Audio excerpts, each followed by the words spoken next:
अमृत तलवार और श्रापित रक्षक। एक प्राचीन योद्धा, एक राजकुमारी, समय को पार लुके को श्राप को कथा। कथा शुरू होती है। सैकड़ों वर्ष पहले आर्यगढ़ नाम का एक राज्य हुआ करता था, जो चारों ओर से हिमालय की पहाड़ियों और घने जंगलों से घिरा हुआ था। यह राज्य अपनी अमरता देने वाली तलवार, अमृत खड्ग, के लिए प्रसिद्ध था। यह तलवार केवल एक बार हर 1000 वर्षों में जागृत होती थी, और इसे केवल सच्चे हृदय वाले योद्धा द्वारा ही छुआ जा सकता था। राज्य के सबसे महान रक्षक थे वीर प्रताप, एक महान योद्धा जिनका धर्म, प्रेम और वीरता की मिसालें पूरे आर्यगढ़ में दी जाती थीं।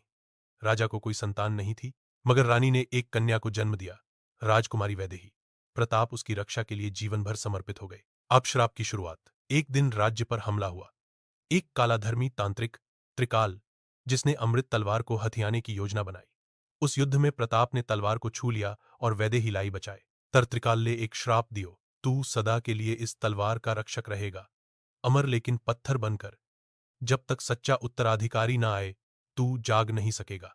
प्रताप एक विशाल मूर्ति बन गए, तलवार उनके हाथों में, और उनको एक गुप्त गुफा में बंद कर दिया गया। समय बीतता गया, राज्य उजड़ गया, किंवदंतियां बनी, और आर्यगढ़ खो गया। सैकड़ों वर्ष बाद अब आधुनिक युग आ चुका था। एक होशियार लड़की, आर्या, जो इतिहास की विद्यार्थी थी, उस गुमशुदा राज्य की कहानियों पर शोध कर रही थी।